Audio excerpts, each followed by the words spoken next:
वो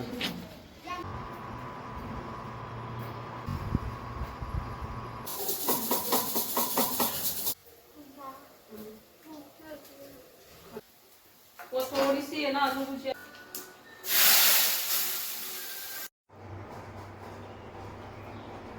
good morning everyone, कैसे हो आप सब लोग। आई होप सब अच्छे होंगे। तो चलिए आज करते हैं किचन की थोड़ी बहुत सफाई। अर्ली मॉर्निंग ही था, बहुत ज़्यादा टाइम नहीं हुआ था, बट सुबह सुबह ही मैंने सोचा कि ये काम तो मैं निपटा ही दूँ। क्योंकि क्या होता है ना, गर्मियाँ इतनी तेज़ हैं कि थोड़ी धूप जब चढ़ जाती है ना, उसके बाद तो कुछ करने का मन ही नहीं करता। स्पेशली नहाने के बाद तो वापस सफाइयों के काम तो करने का ही मन नहीं करता। इतना पसीने, इतने ज़्यादा मतलब गर्मी लगती है ना, सच बताऊँ तो मेरा तो 10 बजे के बाद ऐसा लगता है कि पता नहीं अब मैं नहीं कुछ भी सफाई करने वाली हूँ। तो इसलिए मैंने सोचा था कि नहाने से पहले ही जितना हो सके उतना सफाइयाँ कर देते हैं। तो बस उसी के लिए मैं लग गई थी अपना पेंट्री एरिया खाली करने के लिए। आप देख सकते हो कितना ज़्यादा वो फैला हुआ था, और इतना ज़्यादा जब फैल जाता है ना तो बहुत ही मतलब दिक्कत आती हैं इसमें से कुछ भी निकालने में। क्योंकि एक तो क्या है, ये जो पेंट्री एरिया है ना, बाहर की तरफ हमारे बनी हुई है सीढ़ियाँ, ठीक है। तो जो स्टेयर्स ऐसे ऊपर जाते हैं ना, तो उसके नीचे का जो स्पेस बच जाता है उन्हीं को यूटिलाइज़ करके हमने ये पेंट्री एरिया किचन की तरफ बनवाया है। मतलब आधा किचन में बनवा लिया और आधा जो स्टेयर्स हैं उसके दूसरी साइड हमने छोड़ा है। उसमें हम लोग जितने भी हमारे स्लीपर्स हैं, शू रैक टाइप हमने कर रखा है उसको। जितने भी जूते चप्पल हैं वो उसमें होते हैं, तो इस तरीके से उसे यूटिलाइज़ करा है। एंड ये पेंट्री एरिया बहुत ही मतलब आप समझ लो कि बहुत सारा सामान स्टोर कर सकता है। इसमें बहुत अच्छे सेक्शन बने हुए हैं और काफ़ी हमारा सामान इसमें आ जाता है, भले ही वो राशन का हो या एक्स्ट्रा बर्तन हो, सारे इसमें आ जाते हैं। तो नीचे नीचे तो सारे जो भी राशन का सामान होता है वो रखती हूँ मैं सामने सामने, क्योंकि वो इजीली ग्रैब हम कर सकते हैं। देन जो साइड का सेक्शन है, मतलब नीचे का जो साइड का सेक्शन है ना, वहाँ पे हमारे सारे, देखो यहाँ पे आप देख सकते हो मैंने एक कैरेट रख रखी है, उसमें सारी मेरी एक्स्ट्रा प्लेट्स होती हैं, ट्रीज़ होती हैं। ट्रे यूजुअली जब कोई मेहमान आता है तभी चाहिए होती है, तो इसलिए इसी में रखती हूँ। साथ में एक्स्ट्रा थोड़े बहुत बर्तन हैं वो आगे रखे हैं। बड़ी परातें हो गई जो कि डेली बेसिस पे काम नहीं आती, बट हाँ कोई भी फेस्टिवल या कोई भी ऐसा काम होता है जब थोड़े ज़्यादा कुछ बनाना होता है तब वो काम में आते हैं। तो इस तरीके से एक्स्ट्रा बर्तन भी किचन में रखने होते हैं। देन ऊपर वाले सेक्शन में भी थोड़े बहुत एक्स्ट्रा डब्बे ही रखे हैं जो कभी भी काम आ सकते हैं। एक्स्ट्रा चम्मच हो गए, एक्स्ट्रा कटोरी हो गई, एक्स्ट्रा गिलास हो गए, वो सब रखते हैं। क्योंकि वो मोस्टली जब कोई आता है तब काम में आते हैं, तो इसलिए हमेशा उनको ऐसी जगह हैं जहाँ वो हमें एक्सेस भी हो जाए इजीली, एंड बीच बीच में भी ना आए। क्योंकि सामने तो आप देख सकते हो कितना ही स्पेस है, मतलब किचन हमारी छोटी है, तो डेली बेसिस पे जो काम होता है, डेली बेसिस पे जो चीज़ें यूज़ होती हैं वही हम विजिबल रखते हैं, बाकी तो सब छुप जाता है ऐसे तो इसलिए वो सब इस तरीके से रखा हुआ है। देन बारी आती है हमारे खाने पीने की चीज़ों की। तो जो दाल रेगुलर वाली हैं या कोई भी लाइक लेंटिल्स हैं, वो सब तो सामने जो आप देख सकते हो ना, ये ब्लैक ब्लैक सा दिख रहा था, वो कांच है, तो उसको स्लाइड करते हैं तो वहाँ पे रखा होता है। बट राइस हो गया, घी हो गया, दलिया हो गया, एक्स्ट्रा आटा हो गया, चीनी हो गई, ये सब सारे बर्तन इसमें आते हैं हमारे पेंट्री में। ये देखो, ये स्पैगेटी का डब्बा है, तो एक्स्ट्रा सामान है बहुत सारा बहुत सारी चीज़ें होती हैं ना किचन में। मतलब ज़रूरी नहीं हम दाल रोटी दाल चावल यही सब खा रहे हैं, हम बहुत कुछ खाते हैं भाई, सच में मतलब बहुत सारी चीज़ें खाते हैं, और खिल्ली पोहे न जाने क्या क्या, और ये सब बड़े डब्बों में रखा जाता है क्योंकि इनके बड़े पैकेट्स आते हैं। तो इसलिए बड़े पैकेट्स लेकर भी हम आते हैं, क्योंकि बच्चों की फेवरेट चीज़ें होती हैं। तो स्नैक्स में उनको फालतू कुछ भी देने से अच्छा है मखाना रोस्ट करके रख लिया, उनका एक डब्बा हो गया। जो मुरमुरे होते हैं उनका एक डब्बा हो गया। बच्चों को खुद इजीली वो मिल जाए, उनको जब भी भूख लगे वो ले लें, वो सब चीज़ें भी हमें सामने ही रखनी होती हैं। इसलिए उसी तरीके से हमने इसको सेट कर दिया है। मैं मोस्टली यही करती हूँ कि भाई उनको आसानी से मिल जाए। अब आज बारी थी हमारे आम तोड़ने की, तो यहाँ पे देखो बाहर आम तोड़े जा रहे थे एंड मैं अंदर लगी हुई थी सफाइयों में। तो आम देखो 4-5 तो गिर के बेचारे ना फट गए, तो इनको तो हमने हाथों हाथ ही खा लिया। और फिर लहसुन वाला आ गया था, तो बाहर मैं भी देखने चली गई थी कि लहसुन कैसा है, लेकिन बिल्कुल भी अच्छा नहीं था, तो इसलिए हमने नहीं लिया, क्योंकि वो बहुत ही छोटे छोटे लहसुन थे और वो छीलने में ना बड़ा ज़ोर आता है। भाई मैं तो बिल्कुल खिलाफ़ हूँ इस चीज़ के। फिर जो कच्चे वाले आम थे ना, उनको हम भरने लग गए थे कार्टून में, मतलब ऐसा बॉक्स में रख देते हैं ना तो वो पक जाते हैं। और फिर मैं आ गई थी ऊपर, नहाने आए थे तो सोचा कि चलो कपड़े थोड़े से, क्योंकि उसके बाद मतलब हम लोग ट्रिप पे जाने वाले थे, तो उसके लिए भी मुझे अपने कपड़े निकालने थे कि हाँ ये वाले मैं लेकर जाऊंगी। हमेशा मतलब ऐसा होता है ना कि कहीं ट्रिप पे जाते हैं या कहीं घूमने जाते हैं तो उनके कपड़े हमारे अलग होते हैं, क्योंकि थोड़ा रेगुलर से थोड़ा हटके पहनना काफ़ी अच्छा लगता है। तो वही मैं कपड़े अपने निकाल रही थी कि ये कपड़े मैं लेकर जाऊंगी। एंड काफ़ी कुछ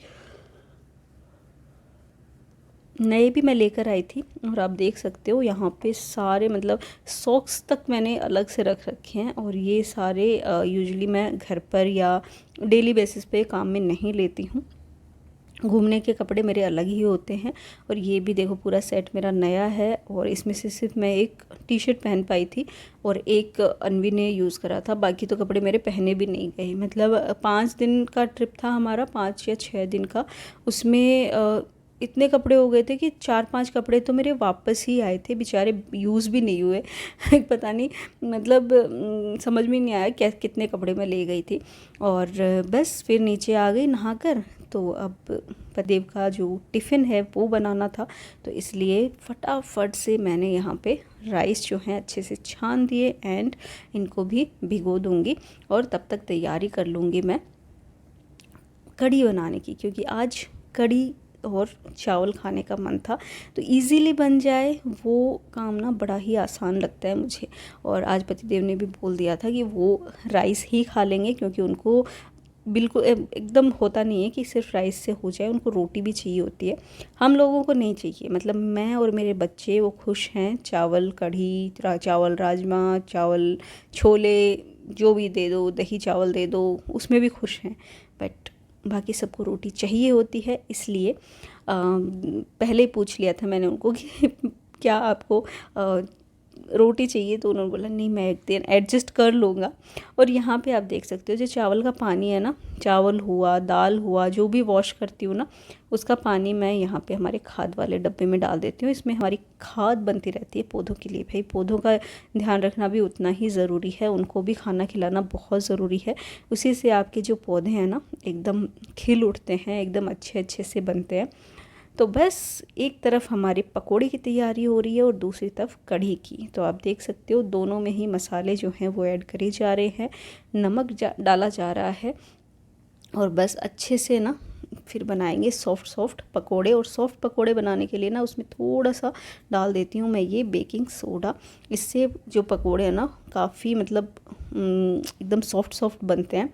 और इसके साथ ही ना थोड़ी सी छाछ भी इसमें डाल देती हूँ, या दही की 1 चम्मच डाल सकते हो, क्योंकि बेकिंग सोडा है जो रिएक्ट करता है और बाद में इसके जो पकोड़े आप बनाते हो बहुत ही एकदम सॉफ्ट तो आपके कढ़ी में ना एकदम घुल जाएंगे मतलब आपके मुंह में जाके घुलेंगे। ऐसा नहीं कढ़ी में घुल गए दिखे ही नहीं, ऐसा नहीं होगा, मुंह में घुल जाने वाले ऐसे टेस्टी से पकोड़े इसके रेडी होते हैं। तो बस फटाफट से जो बैटर है वो फेंट लेंगे और कढ़ी को भी अच्छे से फेंट लेंगे। उसके बाद मैं क्या करती हूँ हमेशा जब भी मतलब जो कढ़ाई है ना वो चढ़ाती हूँ, मतलब काफ़ी लोग तो ऐसे करते हैं कि कढ़ी एक तरफ रख दी दूसरी तरफ पकोड़े बना लिए। मैं ऐसा नहीं करती हूँ, क्योंकि उससे ना डबल हमारे जो कढ़ाई है ना वो लगती है फिर। तो 2 बर्तन धोने से अच्छा है कढ़ाई चढ़ाओ, उसमें आप थोड़ा तेल लो और फिर उसमें पहले पकोड़े निकाल लो, ठीक है, फिर सेम कढ़ाई में आप कढ़ी बना लो। तो इससे आपका जो बर्तन है ना वो बच जाता है और काम भी जल्दी हो जाता है। मुझे तो ऐसा लगता है जल्दी हो जाता है, क्योंकि फटाफट उसमें एक्स्ट्रा जो तेल रहता है वो मैं निकाल लेती हूँ, बाद में छौंक के काम आता है। और थोड़े मतलब उतना ही तेल डालती हूँ मैं जितने में पकोड़े जो हैं ठीक से बन भी जाएं और बहुत ज़्यादा जो तेल है ना वो हमारा वेस्ट भी ना हो। तो बस फिर क्या, तेल चढ़ा दिया और फिर पतिदेव को लग गई थी भूख, तो उनके लिए यहाँ पे मैं निकालने लगी हूँ चूरमा। दही चूरमा उनको खाना था क्योंकि उनको पता नहीं क्यों, मतलब मुझे तो नहीं पसंद है बट उनको बहुत पसंद है, और सबकी अपनी पसंद होती है देखो खाने में। उनको पसंद है तो उनको दे दिया मैंने दही के साथ। आप देख सकते हो दही एंड चूरमा, यम्मी यम्मी सा, मतलब उनके लिए यम्मी बाकी मैं नहीं खा सकती सच बताऊँ तो। मैं ना दही चूरमा खा सकती हूँ ना दूध चूरमा खा सकती हूँ। हाँ, चूरमा मैं दाल के साथ खा लूँगी, मैं खीर के साथ खा लूँगी, मैं ऐसे भी खा लूँगी, बट दही या दूध में नहीं, वो मेरे से नहीं होता है। तो बस यहाँ पे आप देख सकते हो टेस्टी टेस्टी दही चूरमा बना के उनको दे दिया। एंड इधर हमारा जो तेल है वो भी गर्म हो गया है। तो चलिए फटाफट से अब पकोड़े बना लेंगे इसके। तो ये देखो हाथों से ही हम पकोड़े जो हैं इस तरीके से डाल देंगे और फिर बनेंगे इसके सॉफ्ट सॉफ्ट एकदम क्रिस्पी क्रिस्पी पकोड़े। और ये पकोड़े ना मतलब इतने यम्मी होते हैं ना, आप इसको ऐसे भी खाओगे ना तो ये बहुत ही क्रिस्पी क्रिस्पी से लगते हैं। इसमें ना कोई प्याज है, ना लहसुन, ना हरी मिर्च, कुछ नहीं है, लेकिन उसके बाद भी ये बहुत टेस्टी बनते हैं, बहुत अच्छे लगते हैं खाने में। तो चलिए अभी फटाफट से इनको निकाल लेंगे। ये देखो है ना एकदम टेस्टी से। और कढ़ी के लिए ना मुझे ये सिंपल वाले पकोड़े ज़्यादा अच्छे लगते हैं, सही बताऊँ तो मुझे प्याज और ये सब के पकोड़े ना कढ़ी में कम पसंद हैं। सिंपल वाले बहुत ज़्यादा अच्छे लगते हैं। और सुबह सुबह जब बनाते हैं ना तो मैं कोशिश यही करती हूँ कि मैं बिना प्याज के ही बनाऊँ। और यहाँ पे जैसे कि मैंने बोला एक्स्ट्रा ऑयल जो है वो मैंने देखो छौंक वाले उसमें ही निकाल लिया है कि इसी में मैं तड़का लगा दूँगी। और अब जो कढ़ी है वो डायरेक्ट मैंने डाल दी है कढ़ाई के अंदर। थोड़ा छान लिया ताकि बेसन की थोड़ी बहुत भी गुठलियाँ इसमें ना आए। और बस अब इसे अच्छे से चलाते हुए पका लेंगे। एंड तड़का जो है वो बाद में ही मैं लगाती हूँ। आप देख सकते हो जो तड़का पैन था जिसमें मैंने ऑयल निकाला था उसमें उसको मैंने चढ़ा दिया। देन हमारी कढ़ी जो है वो पक गई तो मैंने बस डाल दिए इसमें पकोड़े। थोड़े पकोड़े खाने के लिए रख लिए क्योंकि हमको ऐसे भी अच्छे लगते हैं। थोड़े बहुत तो पतिदेव एंड बच्चे जो हैं वो लेकर चले गए थे, ये मैंने अपने लिए निकाल लिए। सूखी लाल मिर्च, जीरा, धनिया, खड़ा धनिया, साथ में राई, लौंग, इन सब का तड़का लगाया। साथ में हींग हम इसमें ऐड करेंगे और थोड़ा सा लाल मिर्च का पाउडर। एंड देन हमारा तड़का जो है वो जाएगा कढ़ी के ऊपर। एंड थोड़ा सा और इसको तड़का लगाने के बाद भी हम पकाएंगे। ये देखो एकदम टेस्टी सा यम्मी यम्मी सा तड़का हमारा इसके अंदर जा चुका है। और ये कढ़ी ना इतनी ज़बरदस्त लगती है ना, मतलब मज़े आ जाते हैं खा के। ना कोई प्याज, ना लहसुन, कुछ नहीं, एक्स्ट्रा फैंसी कुछ नहीं, बट फिर भी ये कढ़ी एकदम टेस्टी वाली बनती है। हाँ, चाहो तो हरा धनिया इसमें ऐड कर सकते हो, बट हरा धनिया मेरे पास नहीं था। गर्मियों में हमारे पास हरा धनिया देखो बहुत कम चांसेस होते हैं मिलने के क्योंकि बहुत महंगा आता है भाई, इसलिए नहीं हम लोग लाते हैं बिल्कुल भी। मतलब ठीक है मिल गया तो मिल गया, अदरवाइज़ कोशिश भी नहीं करते हैं क्योंकि बहुत महंगा आता है। और फिर क्योंकि राइस बनाए थे तो भगवान जी को आज दही राइस खिला रही हूँ। और इसमें मतलब भगवान जी के जो राइस हैं उसमें मैंने थोड़ी चीनी एंड घी डाल दिया, बाकी हम बिना चीनी घी ही खाते हैं तो इसलिए भगवान जी के लिए अलग से घी चीनी के राइस हो गए। एंड ये लग गया भोग। और बस उसके बाद क्या, उसके बाद पतिदेव का टिफ़िन, तो उसमें जा रही है देखिए छाछ, साथ में सैलड। यहाँ पे पत्ता गोभी की सब्जी भी मैंने दी है जो कि शायद तो बुआ के यहाँ से आई थी या मासी के यहाँ से आई थी, तो वो दे दी। उसके बाद इसमें जा रहा है सैलड। ये लीजिए खीरा, प्याज। खीरा मैंने बिना छीले ही दिया है आज, ऐसे ही ऐसे ही मतलब बिना छिलके के साथ ही दिया है। और उसके बाद राइस, देन ये टेस्टी सी कड़ी पकोड़ा, यम्मी यम्मी। एंड ये हो गया है लंच तैयार। एंड आपको कैसा लगा मुझे ज़रूर बताना। अच्छा लगा वो वीडियो तो प्लीज़ इसे लाइक करना क्योंकि बहुत मेहनत होती है यार एक वीडियो बनाने में, उसे एडिट करने में, आप तक पहुंचाने में, तो थोड़ा अप्रिशिएशन तो देखो बनता है। इसलिए प्लीज़ थोड़ी सी मेहनत आप भी कर लो इसे शेयर करने में। और जितना हो सके शेयर करो, ताकि और लोगों तक हमारे एफ़र्ट्स पहुँचे और हमें बहुत अच्छा लगेगा इससे। तो बस यहाँ पे तैयार है मेरा भी खाना एंड बस इंजॉय करने वाली हूँ मैं भी इसे। तो कैसा लगा मुझे ज़रूर बताना। देन शाम को मेरा एक पार्सल आया था और इस पे लिखा हुआ था बेस्ट मॉम, जिसको देखकर मैं बड़ा ही खुश हो गई और रणवी के पास जाकर मैंने बोला था ये देखो किसी ने तो मुझे बेस्ट मॉम बोला है। एंड इस पार्सल में आया क्या है वो मैं आपको दिखाती हूँ। टेंग टड़ैंग, ये देखो कॉकरोच मारने के लिए हिट मंगवाया है, बाल कलर करने के लिए मैंने डाई मंगवाई है, साथ में ये डव साबुन। तो कैसा लगा वीडियो ज़रूर बता देना यार प्लीज़। Okay bye bye.